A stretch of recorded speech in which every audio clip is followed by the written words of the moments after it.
보장 분석을 할 건데요. 처음 다 모르시죠? 아예.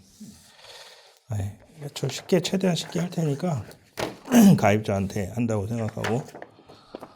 우선 안 해보신가요? 네. 예. 이게 나중에 저희 그거에 올라가는데, 요거는 이름하고 개인정보는 모자이크 할 거니까.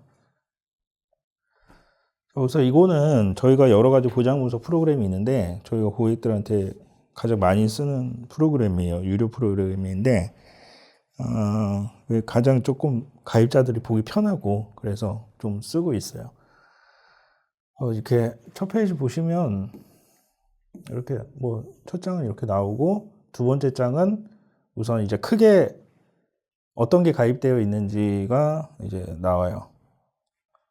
잠깐만요. 이거.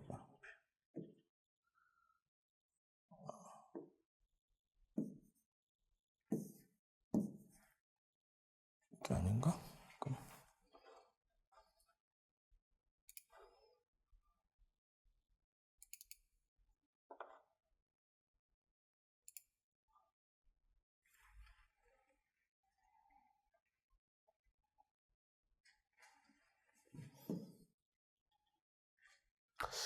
복잡하네.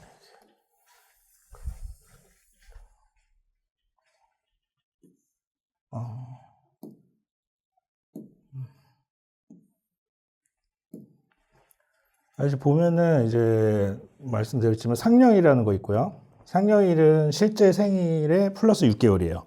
보험 나이가 1살 증가하는 날짜. 그러니까 생년월일은 이분이 2월 13일인 거죠. 맞죠? 네. 그래서 요 날짜가 딱 되면은 보험료가 올라가요. 그러니까 새로운 거 제안을 할 때 이제 이전에 설계가 나간 것들은 8월 13일이 되면은 이제 보험료가 거기서 올라가기 때문에, 그리고 어차피 그 기준으로는 가입을 못 해요. 그래서 이제 진행을 할 때는 이 사람이 상령일이 지금 혹시 가까운 게 아닌가, 요걸 체크를 꼭 하셔야 되고요. 그리고 이제 보험료는 이제 전체 합쳐서 요 정도 된다. 여기에 지금 요 두 가지는 보험료가 빠져 있어요. 요건 납입이 끝난 거고,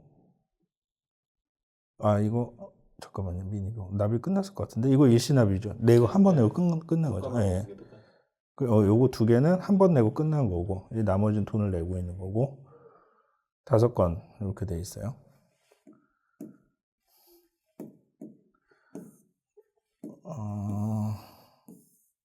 그리고 이렇게 보면은 여기 보장 내역은 이제 전체 가입된 특약이 얼마나 이제 가입이 되어 있는지를 보여주는 건데, 자, 실손 보면 2세대 1차라고 나와 있고요.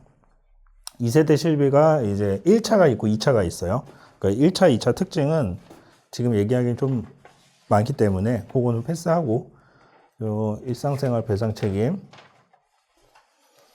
암 진단비 3천만 원, 그리고 나머지는 뭐 특별한 거 없고, 상해 사망, 후유장애 이런 거 있고요. 이런 것들은 뭐 별로 중요한 거 아니고, 지금 운전자가 이제 가입돼 있죠. 운전자 가입돼 있고, 뭐 그렇게 특별한 거는 없어요. 넘어가서 볼게요. 그러면 이제 이렇게 여기서부터는 가입된 상품별로 이제 자세한 특약들이 이렇게 나와요.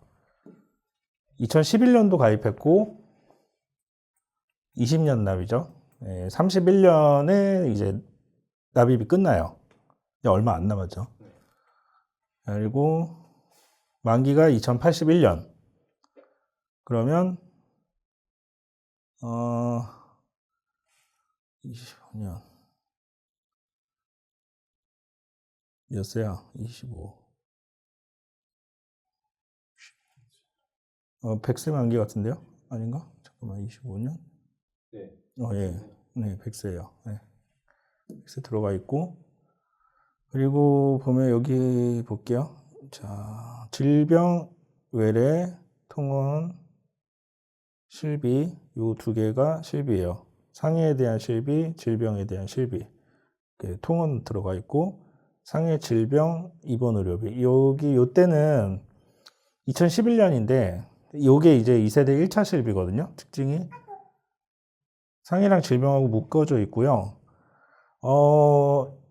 크게 차이만 말씀드리면 1차에서 중요한 점은 실비가 1세대 이제 우리가 구실비라고 부르죠. 그리고 2세대부터 시작해서 지금 이제 4세대까지 판매가 되고 있고 이제 곧 5세대가 나오죠. 2세대만 1차랑 2차랑 나눠져요. 2세대 2차부터는 지금 현행 실비랑 동일하게 재가입 주기라는 게 있어요. 실비에. 재가입 주기가 뭐냐면 일정 주기마다 재가입을 해야 돼요. 신규 가입은 아니고 그냥 자동 재가입이 되긴 되는 건데 어떤 특징이 있냐면 지금 2세대 2차 같은 경우는 15년 주기로 재가입을 진행하거든요. 제가 2세대 2차인데 2015년에 가입했어요. 2세대 2차 실비를. 근데 이제 15년 재가입 주기이기 때문에 그럼 어떻게 되냐? 2030년이 되면 재가입을 하겠죠. 그럼 재가입할 때 어떻게 되냐면 그때 2030년에 판매되고 있는 실비가 있겠죠. 5세대라고 해볼게요. 그럼 5세대 걸로 약관이 바뀌어요. 네. 그래서 예전의 실비라고 무조건 계속 그 보장 그대로 가지는 않는다라는 거 알고 계셔야 되고요. 그러면 예전 실비 중에 예전 보장 그대로 가는 것들은 뭐가 있냐면 요거랑 2세대 1차 요거는 이제 재가입 주기가 없어요. 이 보장 그대로 갈 수는 있죠. 근데 이제 보험료는 여기가 가장 비싸고 그 다음에 이렇게 수순으로 떨어지게 돼요. 보험료가 비싸다라는 이제 단점이 있죠. 그리고 예전에는 이제 보장이 예전 게 좋았다 이렇게 실비가 얘기를 하잖아요. 1세대는 100% 보장이고 2세대 1차는 이제 90% 보장이에요. 그리고 이제 뭐 공제 금액도 적고 뭐 다 거의 대부분 돌려받고 뭐 비급여 치료 뭐 좋은 거 그렇게 알고는 있었는데 지금 이제 최근에서는 이제 5세대 실비를 앞두고 금융감독원에서 이제 발표한 자료는 어떤 내용이냐면 구실비도 지금 현행 실비랑 동일한 비급여에 대해서 동일한 지급 기준으로 똑같이 가겠다. 과거 실비도 강제로 지금 그렇게 갈 예정이거든요. 그렇게 된다면은 이제 1세대나 요 2세대 1차 가입자들의 메리트가 사라지게 돼요. 동일한 기준이 뭐냐면 여러 가지가 있는데 대표적으로 비급여 주사제가 있어요. 혹시 실비 언제 가입하셨나요? 모르겠어요. 나중에 이제 해볼게요. 교육을. 비급여 주사제가 있는데 비급여 급여 구분은 혹시 하시나요? 잘 모르시나요? 간단히 얘기 드리면은 우리가 병원에서 진료를 보면은 급여와 비급여 두 가지 항목으로 진료 행위가 나뉘게 돼요. 그리고 잠시만요. 안녕하세요. 토스뱅크 대출 결제 사전 안내입니다. 이진호 님이 우리가 건강보험료를 내잖아요. 네, 건강보험료 내면은 나라에서 건강보험의 혜택을 주는 거죠. 의료보험 혜택으로 병원 진료를 볼 때 이제 많이 공단에서 부담을 해준단 말이에요. 그래서 진료 영수증을 보면은 급여, 여긴 비급여, 급여가 이렇게 두 개로 나눠져 있어요. 여기는 환자가 내는 환자 본인 부담금, 급여 중에 또 한 부분은 공단에서 부담을 하는 비용. 그래서 우리가 돈을 내는 거는 요 금액을 내게 돼요. 그리고 요 금액을 내게 돼요. 이거는 뭐냐면 비급여. 그러니까 급여에서 공단에서 의료비 지원을 하지 않는 그러니까 비급여라는 거죠. 그래서 요거는 전액 본인 부담. 그리고 공단에서는 공단의 환자 본인 부담금을 내게 되죠. 그래서 비급여 진료는 말 그대로 나라에서 보장을 해주는 거와 별개의 내용이기 때문에 좀 그런 선택적인 진료라고 보시면 돼요. 예를 들면은 병실에 입원을 할 때 상급 병실, 더 비싼 병실에 가서 그리고 진료 볼 때도 의사분들이 그렇게 얘기하잖아요. 간혹 요거는 비급여라서 좀 비싸다. 다 전액 본인 부담 이런 것들이에요. 그러니까 필수적인 치료를 위한 목적에 대한 치료의 기본 행위는 여기에 들어간다고 보면 되고 요건 내가 좀 더 비싸거나 좀 좋은 서비스를 받기 위해서 다 환자가 본인 부담을 한다. 그래서 우리는 일반적으로 진료를 보면은 거의 이 부분만 내게 되죠. 비급여 진료 안 보게 되면은 굉장히 저렴해요. 공단에서 많은 부분을 지원을 해주기 있기 때문에. 자, 근데 이제 지금 우리가 실비에서 비급여도 보상을 해준단 말이에요. 이게 비싸니까 실비가 없는 사람들 이거 다 돈으로 다 내는 거잖아요. 예를 들면 도수치료 같은 거 비급여인데 도수치료 받으면은 한 번에 10만 원 정도 발생한단 말이에요. 그럼 실비가 없는 사람들은 1회에 10만 원씩 내야 되는데 실비가 있는 사람들은 비급여도 실비가 보장을 해주니까 10만 원 오늘 쓰고 하루 병원에서 공제 금액이 10,000원이에요. 그러니까 10,000원만 내가 부담하면 9만 원이 보장이 되는 거예요. 이런 것처럼. 그러니까 비급여 주사제 같은 경우는 이제 일반적인 거 말고 우리가 막 예를 들어서 수액을 맞는다. 감기 몸살이 심해가지고 수액 맞으면 좀 몇만 원 나가잖아요. 그러니까 비급여 약물이 많이 들어가요. 또는 거기에 뭐 이런 거 있어요. 가정의학과 같은 데 가면은 뭐 마늘 주사 뭐 이런 거 있어요. 그 좀 좋다, 몸살에 좋다 뭐 이런 거 하면서 그런 거 뭐 10만 원 이렇게 한단 말이에요. 비급여 주사를 맞을 때 예전에는 이때 실비는 의료행위, 그러니까 실비에서 보상하지 않는 사항이 있어요. 실비는 우선 기본적으로 치료 목적인 의료행위를 다 보장을 해줘요. 그러니까 난 치료받기 위해서 질병의 치료 목적으로 뭔가 의료행위를 했다. 다 해주는 거예요, 실비에서. 근데 단 보장을 안 해주는 몇 가지가 있어요. 그 중에 하나가 이제 미용. 치료 목적이 아닌 이외의 여러 가지 미용, 뭐 체형 교정이라든지 뭐 일부 한의원에서의 진료, 뭐 치과 치료, 뭐 등등 그런 게 있어요. 뭐 비만 치료도 그렇고 이런 것들이 있어요. 그래서 그 또 영양제 같은 거, 영양제 직접 치료에 대한 목적이 아닌 그런 거죠. 그래서 수액 같은 거라든지 이런 영양제 비급여 주사제가 이런 쪽에 많이 들어가거든요. 그래서 영양제가 보상이 안 되는데 그럼에도 우리 감기 몸살 걸리면은 수액 맞잖아요. 그러면 그런 거를 어떻게 보상을 받냐? 예전에는 의사가 치료 목적이다. 그러니까 일반적인 영양제가 맞긴 맞는데 이 사람이 지금 감기 몸살이 심하고 독감이 있다는 거는 어쨌든 몸이 이제 많이 기운이 떨어졌다는 거고 그런 거를 회복을 빨리 해주기 위해서 치료의 목적으로 투여를 했다라는 의사 소견서를 제출을 하면 원래 안 되는 거지만 영양제도 치료 목적으로 했구나 줄게요 이렇게 줬었단 말이죠. 근데 이게 지금 안 돼요 이제는.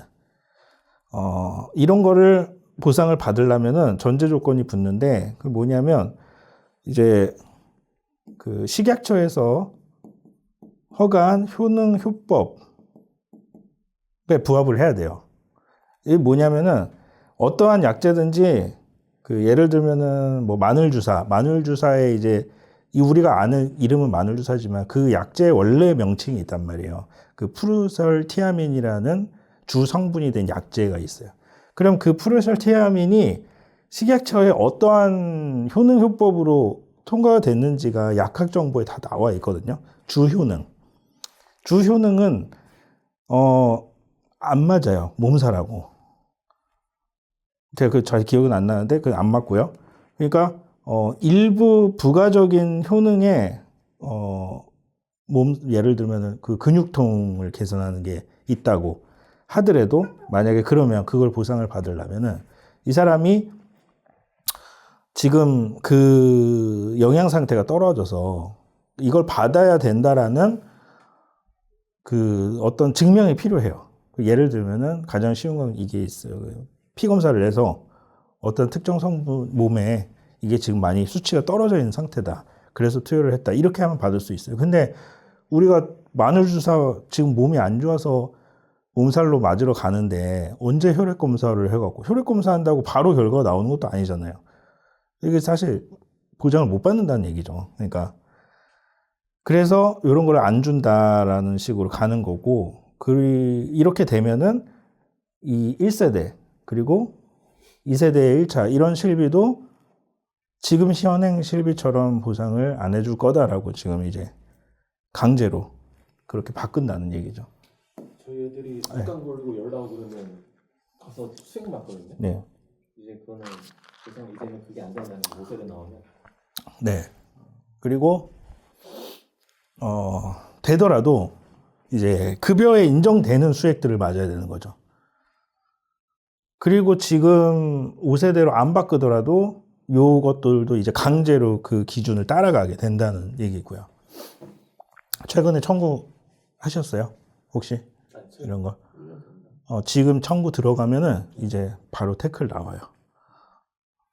제가 상당히 지금 피곤한 이것 때문에 좀 그런 상태예요. 어쨌든 나라에서는 이런 그러니까 보장을 안 해주려고 한다기보다는 이게 무분별하게 가입자들이 치료 행위가 아닌 거를 자꾸 치료 행위로 둔갑시켜 갖고 청구를 하다 보니까 실비 손해율이 커지게 되는 거예요. 그러니까 이게 전체 다른 다수의 가입자들한테 피해를 주게 되는 거죠. 보험료가 올라가니까 그럼 사람들은 불만이 커지잖아요. 실비 보험료 계속 인상되고 보험료 비싸다 말은 하면서 이제 본인들은 그런 식으로 청구를 하는 거죠. 그리고 실제로 그렇게 악용해서 청구를 하는 사람들은 그렇게 많지 않아요. 지금 그리고 몸살로 이렇게 하는 거는 악용이라고 보기는 좀 그렇죠.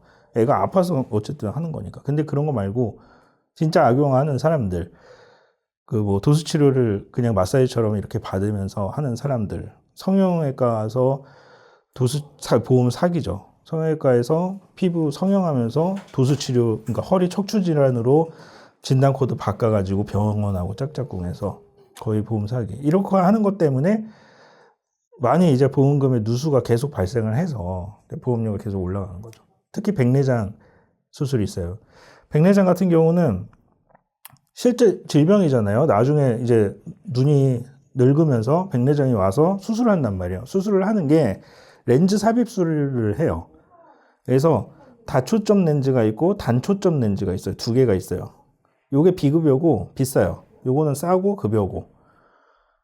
근데 요거를 백내장일 때만 하는 건 아니고 시력 교정의 목적으로도 하거든요. 근데 실비에서 또 시력 교정은 보상이 안 돼요. 치료가 아니기 때문에 교정으로 들어가서.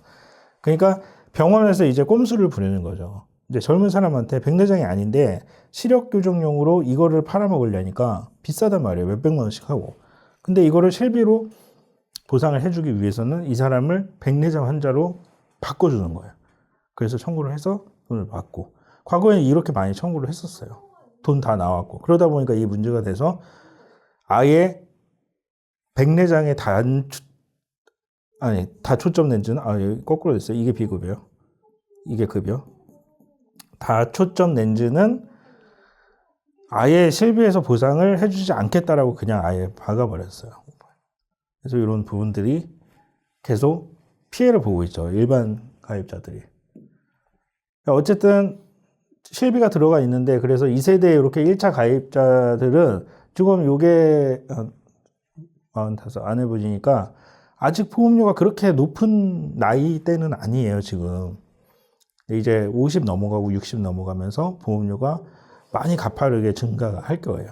그래서 실제 이런 고객을 만나면은 뭐 가족들 거라도 어떻게 우리가 안내를 해야 되면 그냥 이렇게 냅두는 경우가 많아요. 왜냐하면 설계사들이 이거 내가 얘기 그냥 건드려봤자 귀찮고 이 사람들 뭐 만족하면서 쓰고 있는데 실비 요즘 거로 바꿔라 이런 말 하면은 안 좋아하거든요. 근데 실상 들어가서 보면은 이거를 그대로 냅두면 안 돼요. 그러니까 향후에 생길 수 있는 이 사람들은 모르거든요. 보험료가 얼마나 올라갈지도 모르고 지금 나라에서 이렇게 하는 거에 대해서 잘 몰라요. 그래서 그런 내용을 우리가 얘기를 해줘야 되겠죠. 그래서 보험료가 앞으로 많이 인상될 가능성이 있다. 그러면 이제 어떻게 대비를 하냐? 방법을 미리 말씀을 고객들한테 줘야 돼요. 지금 그렇게 하라고 하는 게 아니라 향후에 어떻게 할지. 그냥 신규 가입이 있을 거고요. 그냥 저렴한 걸로 바꾸는 첫 번째 방법은. 두 번째 방법은 전환을 하는 거예요. 전환은 뭐냐면 신규 가입은 요걸 버리고 지금 판매된 4세대로 새로 가입을 하는 거죠.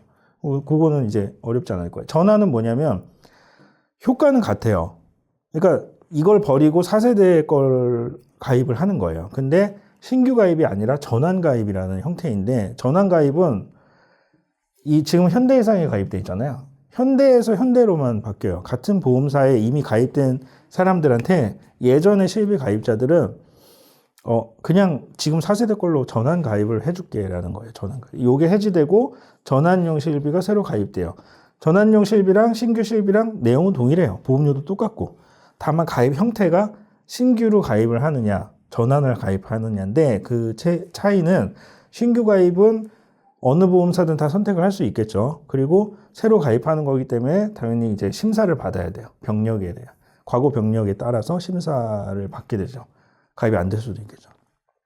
전환은 이 회사에서 여기서 그냥 전환을 하는 거기 때문에 심사를 안 받아요. 무심사로.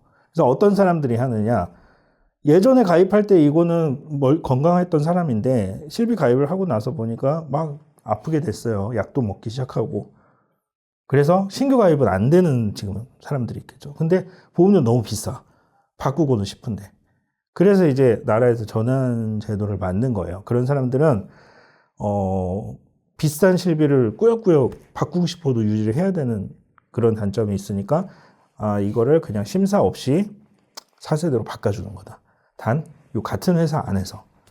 그래서 만약에 이런 분들은 지금 45세 여성한테 지금 보험료가 크게 부담이 안 된다. 이 사람이. 그러면 유지를 하시다가 나중에 보험료가 비싸지는 시점이 이제 찾아올 거예요. 그때 이 전환 실비로 이 제도를 이용해서 바꿔라 실비만. 요거를 꼭 이제 안내를 해주면 되겠죠. 저 금액에 네. 69,000원에 보험료가 있고 플러스 뭐가 있더라고요. 그 보험료 인상에 대비해가지고 적립보험료. 네. 총 얼마 내는 거예요, 그러면?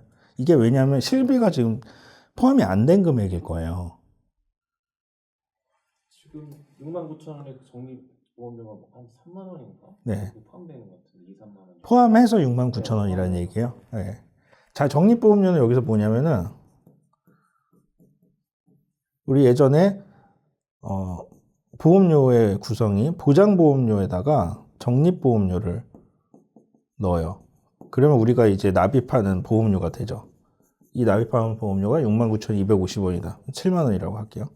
이렇게 내는 거예요. 그럼 여기에 적립보험료가 이제 한 3만 원 들어가 있을 거고 나머지 한 4만 원이 보장에 대한 보험료다. 요 특약에 대한 보장을 해주기 위한 보험료가 현재 4만 원 정도라고 생각을 하시면 돼요. 3만 원은 계속 적립을 하는 건데 적립은 어떤 기능을 해주냐면은 첫 번째는 만기 시에 환급을 해줘요. 쌓인 금액을. 그러니까 적금이라고 보시면 돼요. 저축해서 돈을 쌓아놓은 거예요. 계속. 그러면 만기가 됐을 때 쌓은 돈을 돌려줘야 되겠죠. 네. 근데 이제 만기가 100세니까 별 의미가 없겠죠. 네. 그리고 두 번째는 갱신보험료를 대체하는 기능이 있어요. 뭐냐면 처음에 가입할 때 이제 실비가 뭐 이렇게 포함해서 4만 원인데 3만 원을 계속 넣어놨어요. 넣어놔서 쌓였겠죠. 이제 적립금이 쌓여 있어요. 그러면은 시간이 지나면서 실비가 조금씩 올라갔을 거란 말이야. 예전에 보험료가. 그럼 4만 원에서 4만 1,000원 될 수도, 4만 2천원이 될 수도 있겠죠. 그리고 지금 이거는 오른 금액이에요. 예전에는 4만 원이 아니었을 거라는 거죠. 처음에 최초 시작은 뭐 2만 원에서 시작을 했다고 해볼게요. 그래서 점점 올라가서 지금 보험료가 4만 원까지 됐어요. 자, 근데 보험료는 고정으로 들어갔을 거예요. 7만 원. 그럼 예전에는 적립보험료가 3이 아니라 5만 원 이렇게 들어갔을 수도 있고요. 요거는 이제 형태에 따라 조금 다른데 어쨌든 그냥 개념은 적립보험료를 얼마씩 쌓아두었다라고 생각을 하시면 되고요. 아니면 고정적으로 적립금이 3만 원이었으면 이제 보험료가 변동이 됐겠죠. 예전에 2만 원에 3만 원 적립해서 한 5만 원씩 내다가 지금은 이게 조금씩 올라서 이제 이렇게 됐을 수도 있고요. 자, 그리고 갱신보험료를 대체하는 건 뭐냐면 여기서 특히 갱신형 특약들이 이제 지금 실비 말고는 없는 것 같아요. 요거는 이제 어차피 실비는 갱신형이란 말이죠. 요거랑 요거. 요게 3년 갱신형이에요. 3년마다 요 실비가 인상되는 그런 거였어요. 그러면 만약에 2만 원이었는데 2만 원에서 2만 1,000원이 됐다. 그럼 1,000원씩을 더 내야 되는 거잖아요. 그거를 쌓아놨던 적립보험료로 대체를 해주는 거예요. 실질적으로는 어느 기간 동안은 총 보험료가 고정되고 오르지를 않는 효과를 가져가는 거예요. 처음에 7만 원에 가입했는데 여기서 아무리 올라봤자 초기에 내가 쌓아놓은 갱신된 적립금으로 요 갱신보험료를 계속 채워나가니까 보험료는 인상되지 않고 고정으로 가는 효과가 있어요. 그러니까 사람들이 예전 요때 실비랑 1세대 실비를 보험료도 안 오르고 너무 좋은 것 같아 이렇게 생각하는 사람이 실제로 있어요. 그러다가 나이가 증가를 하면서 이 적립된 금액을 다 까먹는 순간이 오게 되는 거죠. 아직은 안 왔을 거예요. 나이가 이제 50세 넘어가서 이제 오게 돼요. 그러면 그때 어떻게 되느냐? 한 방에 이제 엄청나게 올라가요. 실제로 이제 60대 가까이 되신 분들이 요런 실비나 1세대 실비를 가입하고 있는데 한 15만 원을 기존에 내고 있었어요. 적립보험료 포함해서. 한 10년 넘게 계속 가입 당시부터 10몇 년, 20년째 돈 없이 안 오르고 계속 가다가 갑자기 이번에 이게 30만 원까지 거의 2배로 뻥튀기 돼서 올라가는 이런 사례가 많이 있어요. 깜짝 놀라는 거죠. 이게 왜 갑자기 이렇게 오르지? 근데 이런 구조에 대해서 전혀 파악을 못하고 있었던 거죠. 누구도 얘기를 해주는 사람이 없으니까. 그리고 이때 가입시킨 설계사는 이미 없어요. 사라졌어요. 네. 남아있는 사람이 없겠죠. 이때 당시에 2010년 초반에 설계사들이. 그러니까 이걸 어떻게 해야지 하다가 신규 가입도 안 되고 이런 분들이 사실 많아요. 근데 그 전까지는 이게 보험료 변동이 없으니까 이제 위험성을 잘 몰라요, 사람들이. 설계사다가 이렇게 정확하게 얘기를 해줘도 귀뚱으로도 안 들어요. 뭐 그냥 영업하는 거지 뭐 이렇게. 근데 어쩔 수 없어요. 본인이 닥쳐보지 않으면 느끼지 못하게 되는 것 같아요. 그래서 적립보험료는 이제 이거를 갱신을 대체하고 있다라고 생각을 하시면 돼요. 궁금한 거 있으면 계속 얘기하세요. 필요한 거네요. 어떻게 보면 적립보험료가. 필요하다기보다는 이제 여기 단점은 있어요. 그러니까 갱신보험료를 대체한다라는 기능 자체는 나쁘진 않아요. 왜냐하면 어렸을 때 좀 내가 나중을 위해서 미리 묶어뒀고 그거를 나중 쓰면 되는 거니까. 근데 적립보험료의 이제 함정은 여기서 사업비를 공제를 하게 돼요. 우리가 보험료에는 사업비라는 게 있는데 회사를 운영하기 위해서 여러 가지 공제하는 그 운영비라고 생각하시면 돼요. 회사 경비. 그럼 보험료가 7만 원을 내는 사람도 이 안에는 일정 부분의 사업비를 이제 회사가 가져가게 돼요. 보장보험료의 사업비를 떼가는 거는 이해는 하겠는데 요거는 보장하고 별개의 적립보험료인데 여기에서도 사업비를 공제한다는 거죠. 사업비의 비중이 굉장히 높아요. 얘네가 공개를 하지 않거든요. 의무사항이 아니기 때문에. 근데 보장성 보험에서 사업비는 최대 한 20% 정도까지 보고 있어요. 그러면 3만 원에 20%가 얼마죠? 6천 원이죠. 6천 원을 매달 뜯기는 거예요, 그냥. 이런 기능 외적으로 나는 6천 원은 뜯기고 그러면 실제적으로 2만 4천 원 정도만 이런 기능을 활용을 하게 되는 거죠. 그래서 만기에 환급을 대는 게 당연히 제대로 못 받고 다 뜯기니까 이 갱신을 대체할 때도 제 금액을 다 온전히 못 쓰는 거죠. 그냥 차라리 적립금 없이 이걸로만 가서 갱신하는 금액은 내가 내 돈 내고 하는 게 이득이에요, 사실은. 근데 이때 당시에는 이런 구조로 가입을 하는 형태였어요. 강제로. 그래서 어쩔 수가 없었죠. 지금은 이렇게 가입을 하지는 않아요. 그래서 어쨌든 적립금을 넣는 거는 좋지는 않다. 그럼 지금 이미 이렇게 가입된 사람들은 어떻게 하냐? 아까 말한 대로 유지하시다가 나중에 전환을 하는 방법도 있을 거고요. 아니면은 더 싸게 하고 싶다. 그냥 나는 빨리. 그럼 그냥 4세대로 지금 바꾸시는 방법도 있을 거예요. 그러니까 이분의 의료 진료 스타일에 따라서도 다르고요. 비급여 치료 많이 안 하고 그런 걸 즐기는 사람이 아니라면은 굳이 지금 1세대나 2세대 1차 실비를 비싸게 유지할 필요는 없다고는 봐요. 이게 사람들이 있어요. 이게 어떤 게 더 유리하냐.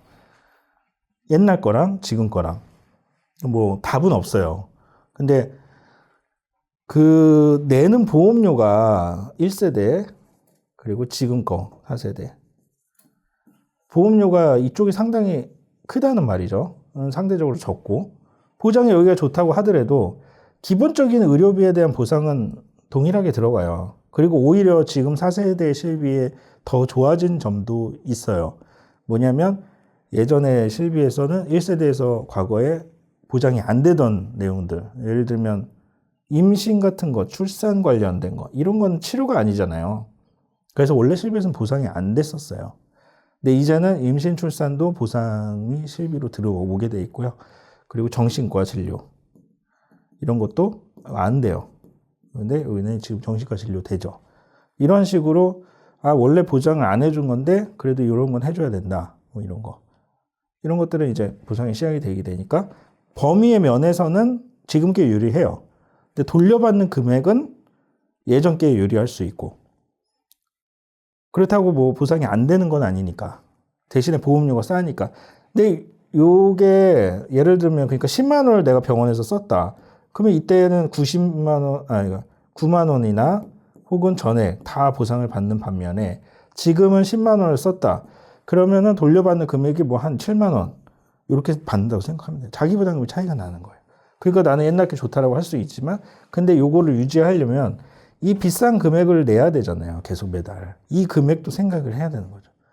공제 금액은 조금 있지만 원래는 보험료가 적기 때문에 이거와 이거의 연간 차액은 수십만 원 이상이 나게 돼요. 그럼 과연 어떤 게 더 현명하게 유리한 건지는 사실은 답은 없어요. 이 사람이 얼마나 병원을 가는지는 모르잖아요. 그리고 앞으로 미래에 사망할 때까지 얼마나 또 가게 될지는 누구도 모르죠. 그래서 결국 사망할 때까지 총 진료비를 다 계산해갖고 이 사람이 돌려받은 금액 계산해서 어떤 게 더 이득일지를 따져봐야 되는데 그렇게 따지면서 실비를 가입할 수가 없는 거죠. 그래서 최대한 유지 측면에서 안정성 있게 좀 저렴하게 간다라면은 지금 실비를 바꾸는 것도 좋은 방법이고요.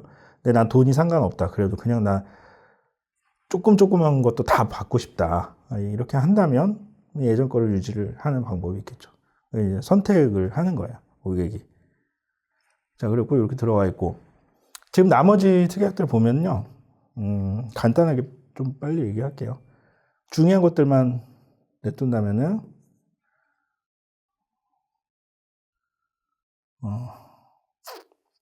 그나마 중요한 것들 없어요. 네.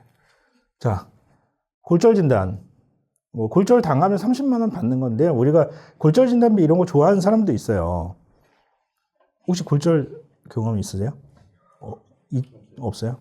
네. 저는 한 번 있었는데 어렸을 때 사실 그렇게 많이 골절을 당하는 사고는 아니에요. 근데 가벼운 실금이 가거나 이런 것은 생길 수도 있겠죠. 이제 일상생활을 하다가 그러면 30만 원을 받는 거예요. 근데 받은 사람들은 좋죠. 받게 되면 생각도 안 했는데 어쩌다 뼈였는데 병원 가는데 그냥 실금이 갔대요. 완전 부러진 건 아닌데 실금이 가도 골절 받거든요. 그럼 30만 원 생각하지도 못했던 돈이 생기니까 좋죠. 근데 이거를 받으려면 내야 되는 보험료가 있겠죠. 20년 동안 싸지 않아요. 30만 원 대비로. 그러니까 요런 거는 뭐 좋다 나쁘다 할 수 있는 특약은 아니고 뭔가 가입을 신규로 만약에 한다면 추천하는 특약은 아니에요. 그리고 골절 진단비가 없다고 하더라도 이 30만 원 뭐 못 받는다고 큰일 나는 건 아니잖아요.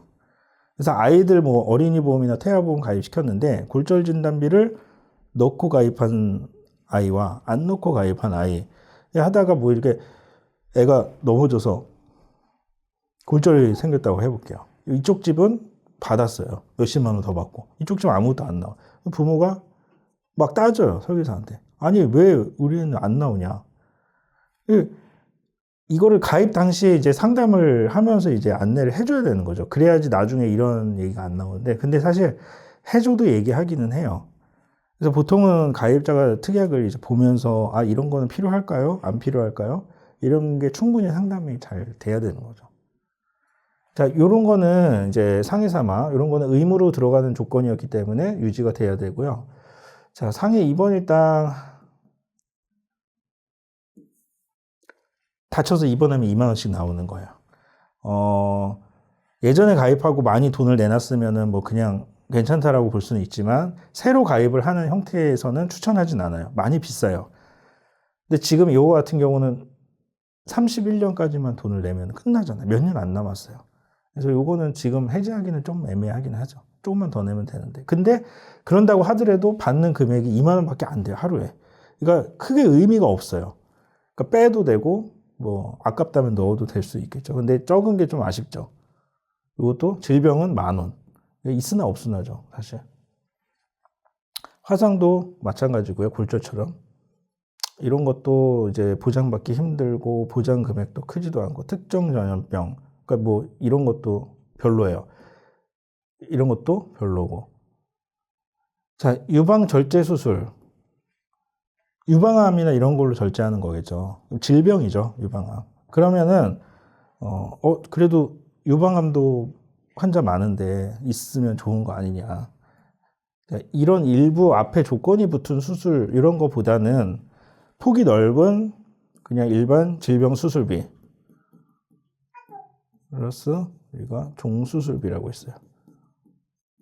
종수술비는 1에서 5종까지가 있는데 1, 2, 3, 4, 5 그 수술의 중대성을 이제 분류를 해놓은 거예요. 전체 몸에서 하는 수술. 가벼운 수술은 1종에 해당되고요. 중대한 수술은 5종에 해당돼요. 암 수술 이런 것들은 5종에 들어가 있고 용종 제거 이런 거는 1종이나 2종 이렇게 돼 있고 이렇게 가입하는 형태를 가장 이상적으로 우리가 봐요. 질병 수술비는 이 종의 구분은 없고 어떤 수술을 하든지 그냥 단일 금액을 주는 거예요. 보통 30만 원 일정 딱 주고 모든 수술, 암 수술을 하던 가벼운 수술을 하던 그냥 무조건 30. 요거는 수술의 그거에 따라서 이렇게 주는 거고. 그래서 이렇게 같이 묶어서 보통 가입을 해요. 그러면 이런 수술비 하나 있으면 이런 것도 다 여기에 어차피 포함이 되거든요. 그러니까 이런 것들은 보통 추천을 하지 않죠. 자, 그리고 골절 수술비, 화상 수술비. 요것도 저희가 추천을 안 하기 때문에 이건 더 추천을 안 해요. 왜냐하면 골절 진단비는 그냥 골절을 당하면 주는 거고요. 골절 수술비는 골절을 당하고 그걸로 수술까지 해야지 들어가요. 조건이 더 들어가는 거죠. 그리고 이거를 이제 포괄적인 거를 보면 여기랑 마찬가지예요. 요거는 다친 거죠. 질병이 아니고. 그렇기 때문에 그냥 상해 수술비로 포괄적인 걸로 가입을 하면 이런 것도 다 포함이 되기 때문에 이런 거는 좋지는 않죠. 자, 그리고 이런 거. 특정 질병 또 입원일당. 그냥 입원일당이 아니라 특정 질병이에요. 여기에 해당하는 부합하는 어떤 특정한 사유에 의해서 여성이라고 되어 있기 때문에 아마 부인과 질환일 거예요. 그리고 또 4일째부터 나와요. 1, 2, 3일은 안 나오고 4일부터 시작을 하는 거죠. 그러니까 이런 것도 의미가 없고 쓸데가 없어요. 깁스도 필요 없고요. 깁스는 골절 당하고 추가로 깁스를 하는 경우도 있지만 안 하는 경우도 있겠죠. 골절하고 깁스가 필요하다라는 의사소견이 있으면 받는 건데 필요 없어요. 그러니까 지금 여기에서는 지금 중요한 게 실비밖에 없어요, 사실. 실비랑 요 배상 책임, 가족 배상 책임. 요거는 뭐냐면 우리 집 누수 생겼을 때 아랫집에 누수 피해 가면 그런 거 보장해주고 내가 자전거 타고 가다가 누구 부딪혀서 이 사람이 다쳤어. 그런 거 보상해주고 이런 거예요. 요것만 이제 중요한 내용이에요. 실비에 대해서 그거 배상 책임. 이걸 위해서 7만 원씩을 내야 된다. 라고 생각할 때 이게 타당한 금액인가? 라고 생각을 해볼 수 있죠. 그러니까 만약에 4세대로 바꾸면 지금 이런 분 같은 경우는 보험료가 어떻게 되냐? 10,000원 후반 정도예요. 많이 떨어지죠. 그래서 이 금액을 나는 아껴서 다른 거에 더 보장을, 차라리 준비하겠다. 그게 더 현명할 수도 있어요. 근데 나는 좀 그냥 돈도 여유도 좀 있고 다른 것도 하고 나는 이것도 그냥 가져가겠다. 그러면 그렇게 선택을 해도 되겠죠. 그러니까 이 사람이 지금 보험료를 얼마나 낼 수 있는 여력이 있는지에 따라서 이제 방향이 좀 달라질 수 있어요. 이렇게 우선 하나가 있고요.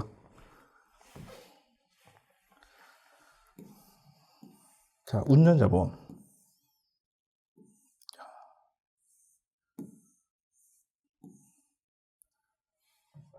자, 요거부터 얘기할게요. 갱신형, 가벼운 거. 우체국에 이제 암보험이 하나 있는데, 여기 보면은 2017년에 가입했고, 납입이 10년. 그러면 27년까지 돈을 내는 거고, 만기가 27년이라고 되어 있죠. 그러면 27년에 끝나는 거냐? 아니에요. 여기 보면은 가로하고 갱신형이라고 돼 있죠.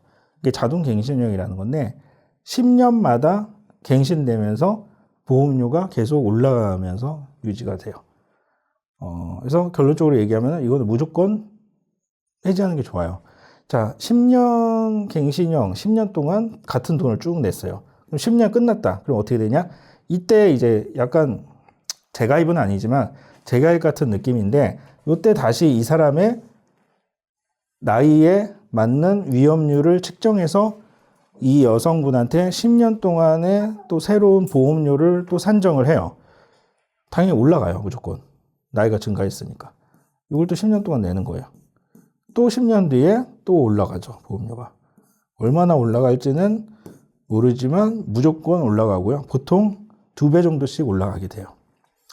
그러면 지금 보험료는 싸다고 볼 수는 있어요. 근데 이거를 내가 뭐 10년간만 유지하고 나는 해지할 거다 이런 목적이 아니라면은 무조건 비갱신형으로 바꾸는 게 좋아요. 이거 보험료 한 20, 30년치만 합쳐도 비갱신형으로 그냥 가입하는 것보다 훨씬 비싸요. 훨씬. 2배 이상은 최소. 그래서 그러면 이런 생각할 수 있어. 102회를 냈네. 120회 중에 120회는 10년간의 보험료죠. 이거 조금 더 내는 게 낫지 않겠나? 라고 생각을 할 수 있어요. 아까운데? 라고 생각할 수 있잖아요.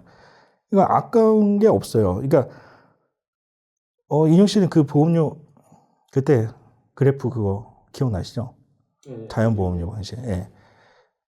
지금 얘기한 좀 많으니까 어쨌든 10년을 납부하는 거는 결국에 10년 만기, 10년 납, 10년 만기라는 얘기예요. 그래서 매월 그냥 그 해당 월 보험료를 위험보험료를 쪼개서 계속 내고 있었던 거고 금전적인 손실은 딱히 없어요. 그냥 지금까지 보장을 위한 보험료만 지금 내고 있었던 거다. 그래서 내가는 이게 앞으로 갱신되면서 올라갈 게 위험이 있으니까 난 빨리 바꾸는 게 좋겠다. 그러니까 비갱신형으로 지금 빨리 바꾸는 게 낫기는 해요. 이거 끝난 다음에 하겠다. 자, 그러면 보험 나이가 또 인상될 거 아니에요. 하다 보면은 27년이니까 뭐 한두 살은 더 나이가 많아지겠죠. 그러면은 지금 예를 들면은 암진단비 3천만 원이니까 메인 목적이 암진단비 3천만 원짜리를 비갱신형으로 할 때 그럼 얼마냐? 저 나이 때 예를 들어서 3만 원이라고 해볼게요. 자, 근데 내가 요게 뭔가 아까운 것 같아서 이거 끝난 다음에 그냥 할게요. 그러면은 2살이 나이가 증가했어요. 그러면 같은 3천만 원을 할 때 보험료가 한 3,000원, 5,000원 올라가요. 매월 내는 보험료가. 이건 고정적인 20년 납 고정 금액인데 1, 2년 뒤에 하려고 하다가 결국은 총 납입 보험료가 증가하는 형태가 생겨요. 그래서 기다리는 것보다는 빨리 하는 게 낫다. 그러니까 여기에 지금 이분의 메인 진단비가 여기에 묶여 있어요. 암 진단비 여기 하나에. 그리고 그것도 갱신형. 이거는 당연히 바꿔주시는 게 좋겠죠. 이런 분들은. 그리고 또 암 3천은 있지만 뇌질환도 지금 없고 심장에 대한 보장도 없어요. 이 부분도 같이 비갱신형을 하면서 이렇게 구성을 해주면 좋겠죠. 뭐 질문 있어요? 네. 운전자 보험 얘기하고 마무리할게요. 이것도 2024년에 최근에 얼마 안 됐네요. 가입했고 보험료가 14,900원. 자, 운전자 보험은 우선 기본적으로 10,000원이면 돼요. 10,000원 이상을 쓰면은 크게 의미는 없어요. 물론 내가 어떤 다른 추가 보장을 위해서 널 넣겠다 한다면은 그거를 내가 일부러 선택한 경우는 괜찮다고 볼 수 있지만 기본 운전자 보험을 가입하기 위해서는 충분한 보상은 10,000원이면 된다. 자, 그리고 이제 아셔야 될 게 지금 급하게 어제부터 지난주 금요일부터 나온 얘기인데 나라에서 다음 달부터 이제 운전자 보험 보장을 제한하는 쪽으로 거의 확정이 됐어요. 좀 이따 얘기할 건데 지금 여기 보면은 변호사 선임비 5천만 원이거든요. 변호사 선임비 5천만 원인데 요게 이제 어떻게 될지 모르죠. 10분의 1로 우선 줄어드는 식으로 갈 수 있어요. 최악의 경우에는 500으로 끌어내리겠다. 근데 500까지는 안 떨어질 것 같아요. 제 생각에는 한 1,000에서 2,000 정도로 떨어지지 않을까. 왜냐하면은 운전자 요것 때 이게 한문철 때문에 요게 지금 이게 나온 건데 한문철이 좀 쉽게 말하면 변호사는 예전에는 운전자 보험에서 재판을 가거나 그럴 때 필요한 특약이었거든요. 정식 재판, 공판 가거나. 근데 지금은 한문철이 요걸 특약을 만든 건데 그 아니 경찰 조사 단계부터 바로 변호사를 조기 대응할 수 있게끔 그래서 만든 초기 대응 플랜이라는 건데 그냥 내가 경찰서 가서 조사받을 일이 생겼어요. 교통사고. 변호사 사무실에 전화해요. 그러면 와요, 변호사가. 나는 변호사한테 돈을 하나도 안 내요. 왜냐면 보험사가 얘한테 선지급해 주거든요. 근데 보장금액이 또 최대 5천까지야. 그러니까 변호사가 이 비용을 엄청 부풀리는 거야. 그냥 단순한 교통사고 건들 변호사비 해봤자 500에서 1000 정도면 충분해요. 업계 원래 평균 금액이. 근데 이거 갖고 막 2000, 3000, 4000 높여가지고 뭐 뒤에서 나눠 먹고 이런 경우도 있고 아니면 아예 비싸게 받거나. 근데 고객은 돈을 내가 지불하는 게 아니니까 상관없잖아, 어차피. 그러니까 변호사 입장에서는 엄청 땡큐죠. 그러니까 막 새벽에도 전화 오면 그냥 경찰서 바로 가요. 완전 심부름센터 너무 좋아하는 거예요. 막 고객님이 하면서 가서 이 사람 조력해주고. 그러니까 이게 지금 문제가 있다, 나라에서. 그리고 이렇게까지 필요가 없다. 이런 걸 사기에도 많이 사용을 하니까 이 보장금액 축소하고 그리고 자기부담금을 신설하겠다라고 얘기가 나왔어요. 50%나 예를 들면은 1000만 원으로 변호사 수임을 했어요. 500은 네가 내라. 가입자가. 그래서 이거를 만든 이유는 아마 이런 식의 악용을 막기 위해서 변호사랑 돈 나눠 먹는 식의 이걸 하기 위해서 제도를 만들려고 하는데 아마 반발이 세긴 할 텐데 50%까지 자기 부담을 실제 할지는 모르겠지만 분명한 거는 축소가 들어가요. 몇 퍼센트 부담을 할지는 모르겠죠. 그래갖고 지금 많이 막 바꾸거든요. 두 분도 예를 들어서 지금 만약에 운전자 보험을 내가 바꿔야 되거나 아니면 가입을 해야 된다. 그러면 이달 안에 하시는 게 좋아요. 그래서 지금 파트너스 분들이 안 그래도 아직 코드가 안 나온 분들도 있거든요. 근데 지금 이것 때문에 빨리 하고 싶다. 그러면은 저희가 저희 코드로 운전자 보험 먼저 가입을 그분을 해드리고 수수료를 계산을 해갖고 드릴 거예요. 그러니까 필요하시면은 가급적이면은 하시는 게 좋아요. 그러니까 오늘 월요일이니까 금요일 정도까지는 아직 시간이 있어요. 그래서 요 내용이 지금 이번 달 말에 주요 이슈다라는 게 있고요. 운전자 보험에서는 요 변호사 선임비 5,000, 그리고 벌금, 대물 벌금 500, 그리고 교통사고 처리 지원금 2억. 이게 막 다 쪼개놨는데 어차피 같은 내용이에요. 형사합의금 2억. 형사합의. 형사합의는 내가 중과실 사고를 내거나 이 사람이 피해자가 사망하거나 크게 다쳤을 때 자동차 보험에서의 합의와 별개로 형사처벌을 받아야 되는 상황이기 때문에 따로 형사 합의금을 이 사람한테 지불한다는 거예요. 이거를 2억 한도로 보상을 하는 거고 마찬가지로 변호사 요거 5천만 원, 그리고 벌금 500만 원, 그리고 대인 벌금 2천만 원, 3천만 원. 벌금은 법원에서 이제 부과가 돼요. 조사가 다 끝나고 이렇게 했는데도 불구하고 너 벌금 내야 될 것 같아. 사람이 심하게 다쳤거나 벌금이 나올 수 있어요. 요 3천은 최대 벌금이에요. 요 500도 최대 벌금이고. 이 최대 3천이 법원에서 부과가 되려면은 사람의 다친 정도에 따라서 법원 그 벌금이 차등 거예요. 3천은 사망했을 때 금액이에요. 최악의 상황에서. 그러니까 실제로 이렇게 나오진 않는데 어쨌든 요것도 벌금 나오는 만큼 보상을 해준다. 운전자에서는 요게 제일 중요한 내용이고요. 지금 사실 여기 있는 내용들은 하나도 중요한 거 없어요. 그래서 보통은 요렇게 가입을 해서 10,000원에 그냥 끝내는 거죠. 골절 여기 아까 가입했죠. 이거 필요 없어요. 골절. 뭐 재활치료 이런 거 필요 없고요. 보철치료. 자동차 사고가 나서 치아 보철치료를 해야지 받는 건데 크게 의미가 없죠. 일반적인 치아보험도 잘 가입 안 하는데 뭐 이런 거는 더 할 필요는 없죠. 자, 이런 거는 의무특약인데 이런 거는 얼마 안 하고 5대 골절, 뭐 화상, 척추골절, 성형수술, 첼심 제거, 상해 흉터 다 비슷한 것들이에요. 이런 것들 다 보통 안 해요. 의미 없어요. 창상복합술. 이건 뭐냐면 단순 찢어져서 꿰매는 수술을 했을 때 어디냐에 따라서 이렇게 돈을 받는데 이것도 저희가 추천 안 해요. 네, 마찬가지로 골절 또 있고 깁스, 재활 이런 거 다 필요 없어요. 그래서 10,000원으로 바꾸는 게 낫겠죠. 자, 근데 이런 분들은 이제 그러면 이거 어떻게 하면 되나요? 해지를 해야 되나요? 라고 생각할 수 있어요. 이게 지금 최근 내용이에요. 가입자라면은 굳이 바꿀 필요는 없어요. 왜냐면은 지금 보장하고 동일하게 들어가거든요. 주요 법률 비용은. 그럼 이런 분들은 그럼 어떻게 하냐? 이거 다 빼버리는 거예요. 그냥 특약을. 특약 다 삭제해서 그냥 10,000원으로 끌어내려서 그냥 근데 나 5,000원이니까 그냥 저 내도 되지 않을까요? 저는 별로 5,000원도 아깝다고 생각하거든요. 5,000원도 매달 내는 거잖아요. 한 달 내는 게 아니라. 그래서 다 빼는 게 좋고요. 근데 이제 만약에 이게 우리가 설계사다. 그럼 좀 얘기가 달라지죠. 왜냐하면은 10년 납 10년 만기로 들어가기 때문에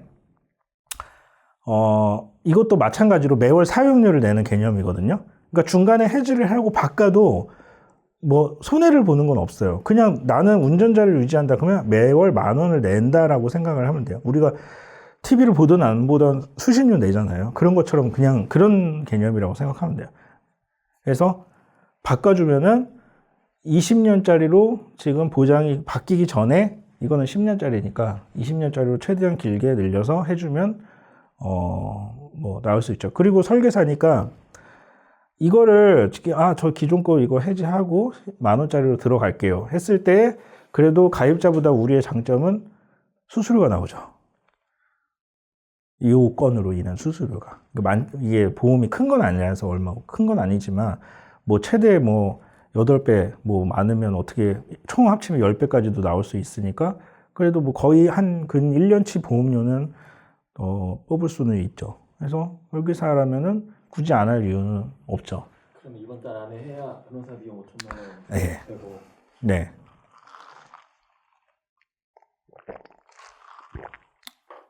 그리고 이제 10년짜리니까 안 해본 34년에 끝나는 거니까 이 5,000 보장이.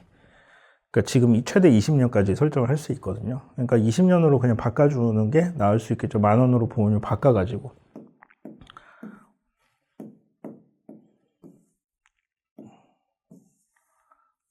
그렇지 않을까요? 어떻게 생각하세요?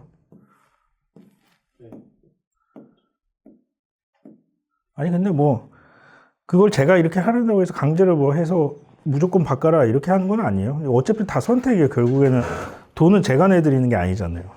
그래서 그러니까 이런 경우에는 지금 고객들이든 뭐든 이런 식으로 안내를 해주면 되겠죠. 그래서 이 사람은 결론적으로 운전자 10,000원으로 이걸 줄이든지 바꾸든지 하는 내용이 있겠고, 요거는 갱신형 보험이니까 비갱신형으로 안정적으로 바꿔주고, 그리고 또 이 사람한테 없는 뇌랑 심장에 대한 보상을 좀 들어가 주는 게 좋겠죠. 그리고 현대 거는 보험료 절감을 위해서는 특약을 삭제를 하고 실비를 유지하거나 혹은 얼마 안 남았으니까 그냥 낼게요 할 수도 있겠죠. 아니면 아예 4세대로 바꿀 수도 있겠고요. 이 정도. 지금 여기 조회되는 게 네. 이 와이프 부모님이 가입한 보험도 다 조회되는 거죠. 아니 피보험자로 들어간 거. 피보험자를 본인이 피보험자인 보험들 다 나오는 거예요. 이거 말고는 없어요. 그러네. 심장이 있을 텐데. 어떤 게요? 심장 없어요. 확인해봐야 돼. 네. 없어요. 혹시 그럴 수는 있어요. 이게 여기 보면은 예전에 아주 예전 보험들은 조회가 아예 전산에 안 잡히는 경우가 있어요. 40년 전 심장. 그렇게까지는 아니고 뭐 40년 전 보험을 지금 갖고 있는 사람은 거의 없고요. 보장이 끝나버렸을 수도 있겠죠. 아예 사라져서 다 보장이 끝나갖고. 뭐가 있었던 걸로 기억하세요? 여서 심장 수술을 했거든요. 네. 그래가지고 장모님 그 심장에 관한 보험들 꽤 들었던 걸로 알고 있거든요. 그 다음에 수술을 한 다음에 그랬던 것 같아요. 정확히는 잘 모르겠어요. 수술 언제 하셨는데요? 6살 때. 그러면은 뭐 근데 없어요. 네, 지금은 없고 그때 당시라면은 뭐 이미 끝났을 수도 있겠고요, 보장이. 지금 가입하려고 하면 좀 비싸겠네 그러면 내심장. 제가 말한 건 종수술비나 이런 거를 해갖고 하시는 게 좋죠. 최근에 지금 가입할 때 병력이 최근 5년 안에 뭐가 있냐 이게 중요한 거고 어렸을 때 한 수술은 영향은 없어요. 어쨌든 유병자도 웬만하면 다 가입이 되니까. 뇌심장이나 이런 것들은 지금 코드 아직 안 나오셨잖아요. 그렇죠? 시험도 안 봤으니까. 네, 뇌심이나 이런 것들은 코드 나오고 이제 인형 씨가 충분히 해주셔도 되고 아까 인형 씨는 운전자 있어요? 네, 운전자분 바꾸거나 그런 게 있으면은 이번 주에 하시면 좋고 말을 해주세요. 혹시 바꿀 생각 있으면. 그리고 있으면은 얘기해 주시고 우선 성함이 어떻게 되셨죠? 김형우. 이거를 내일 한번 형우 씨 거를 보자면서 한번 해볼게요. 내일 나오세요? 내일은 좀 저희 그러면 언제 나오세요? 수요일. 그러면 수요일 날 이거 할 테니까, 그거는 제가 다시 또 카톡으로 말씀드릴게요. 네. 이렇게 하고. 오늘 가셔야 되나요? 오전? 끝나 12시. 네. 그러면은 수요일 날 뵙죠. 수요일 날 보고. 이런 식으로 우선은 최대한 보장문서 위주로 많이 좀 교육을 할게요. 11시부터 하고, 이제 나머지는 뭐, 저희 팀장이 말씀드릴 거예요. 시험하고 이런 부분은. 네. 자, 여기까지 합시다.